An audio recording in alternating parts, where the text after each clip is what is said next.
አሰላሙ አሌይኩም ወራህመቱላህ ወበረካቱ። ውድና የተከበራችሁ የመዲት ቤተሰቦች እንዴት ናችሁ? ዛሬም በቭሎግ ነው የመጣሁላችሁ ማለት ነው። ዛሬ ቭሎግ የጀመርኩላችሁ በጧቱ ነው ማለት ነው። ትናንትና የሰራነው የቀይ ስር ጁስ አለ። እሱን ወስጄ ከዛ ወደ ስራ ነው የምንሄደው ማለት ነው። ቆንጆ ቁርስ ለባሌ የሚወደውን ቁርስ ልሰራለት ነው ስራ ከመሄዱ በፊት ማለት ነው። ጥሩ ቁርስ የጥሩ ቀን ምልክት ነው ይባላል ማለት ነው። ጥሩ ቀን እንዲያሳልፍ እዚህ ጋር ደግሞ ለሱ ነው ለሆዱ ምናምን ነገር አሪፍ ነው ብለውት ነጭ ሽንኩርት በማር 7 ቀን ዘብዝፌ ፍሪጅ ውስጥ አድርጌ ይወስዳል አንዳንድ ማለት ነው። እኔም እየወሰድኩት ነው። ያው ነጭ ሽንኩርት ብዙ ጠቀሜታ ስላለው ማለት ነው። ያው አለማኘክ ነው ነጭ ሽንኩርቱ እንዳይሸት፣ ማርም ስላለው ምንም የሚደብር ነገር የለውም። መዋጥ ነው። ካኘካችሁት ግን ሌላ ችግር ነው። ሽታው አይቻልም።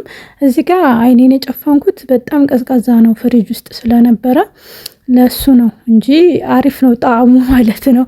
እና እሱን ካደረኩኝ በኋላ ቀጥታ የመጀመሪያ ስራዬ ለረያን ቁርስ መስራት ነው ማለት ነው። ልጅ ያላችሁ ታውቁታላችሁ። ጠዋት ከእንቅልፋቸው ተነስተው በጣም ነው የሚርባቸው። ወተት እስከማሞቅ እንኳን ጊዜ አይሰጠኝም። ቶሎ አዘገጃጅቼ ነው የምሰጠው ማለት ነው። ከዛ እሱን ከጨረስኩኝ በኋላ ቀጥታ ቁርስ ወደ መስራት ነው የሚሄደው ማለት ነው። ቁርስ ለመስራት የሚያስፈልገኝ ካሮት፣ ቺዝ፣ 4 እንቁላል፣ እንደገና ደግሞ ነጭ ሽንኩርትና ዝንጅብል።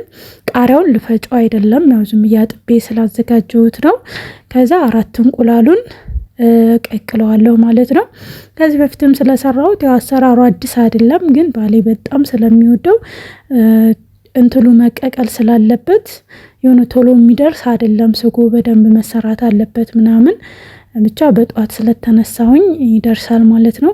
እዚህ ጋር ቅድም ያሳያችሁን ቲማቲም፣ ዝንጅብልና ነጭ ሽንኩርቱን ፈጨውት አብሬ ማለት ነው። ከዛ እዚህ ጋር ያው ሽንኩርቴን እያቁላላው ነው። ፈጭቼ ፍሪጅ ውስጥ ያስቀመጥኩት ሽንኩርት ነበር ማለት ነው። አልከተፍኩም።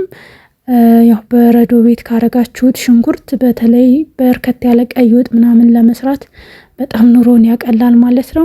ከዛ እዚህ ጋር ካሮቱንም ጨምሬ አብሬ ጥብስ አደርገዋለሁ ማለት ነው። እና ያው እንደነገርኳችሁ ጥሩ ቁርስ የጥሩ ቀን ምንድን ነው የሚባለው አላውቅም፣ ምሳሌ ነው።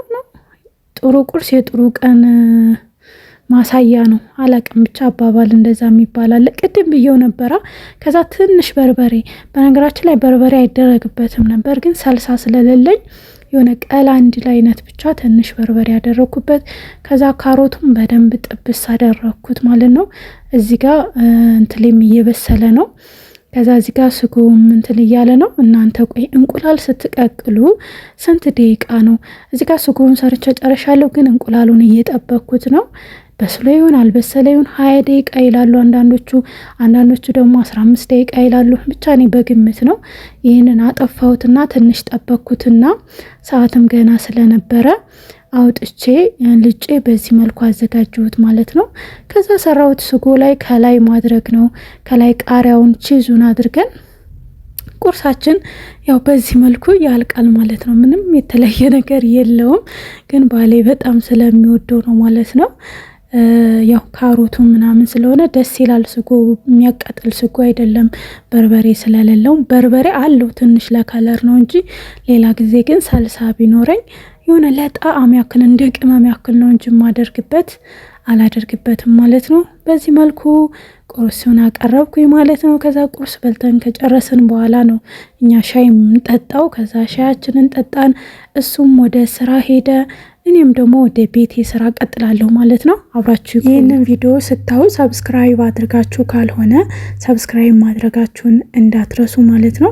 እንዲሁም ደግሞ ቪዲዮውን ላይክ አድርጉት ማለት ነው። እናንተ ላይክ ስታረጉልኝ ዩቱብ ሪኮመንድ ያደርገዋል ማለት ነው። እዚህ ጋር ከሰዓት ነው እንግዲህ ጠዋት ነበር ያሳየኋችሁ የቅድሙ።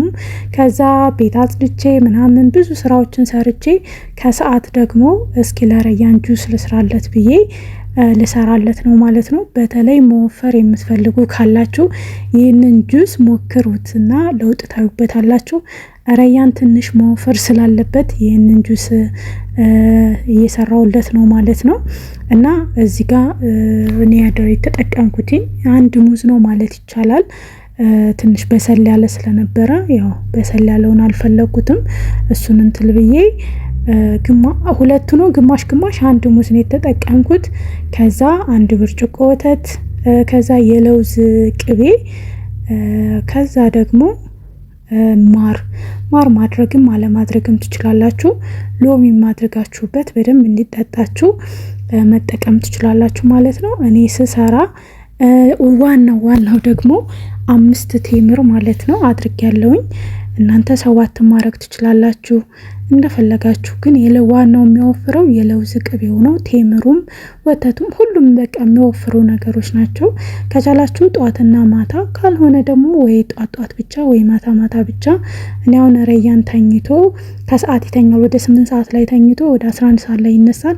ልክ ከእንቅልፉ ሲነሳ እሰጠዋለሁ። እኔ እዚህ ጋር ስሰራ ጁሱን የለውዝ ቅቤውን አብዝቼበታለሁ። 2 ማንኪያ ነው ያደረኩት። በጣም ሲጠጣ ገኖ ይወጣል ማለት ነው። ግማሹን ጠጥቶ ነው የመለሰው ማለት ነው። ለውዙ የሆነ ከበድ ያለ ነው እኮ እንትኑ ማለት ነው። ብቻ የሆነ ከበድ ያለ ነው ቃናው ማለት የሚያስጠላ አይደለም፣ ግን የሆነ ከበድ ይላል። ስትበሉት ምናምን በዳቦ ቀብታችሁ ለራሱ የሆነ ከበዛበት የሚከብድ ነገር አለው። ለሌላ ጊዜ 1 ማንኪያ አድርጌ እሰራለታለሁ ብዬ ተስፋ አደርጋለሁ ማለት ነው። እንግዲህ ውዶቼ ውሏችን የዛሬው ውሎ ይህንን ይመስል ነበረ። እኔ ከዚሁ ልሰናበታችሁ። ቪዲዮ ግን ይቀጥላል።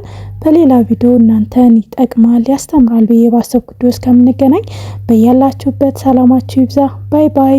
ቪዲዮውን ግን ጨርሱት እሺ ውዶቼ።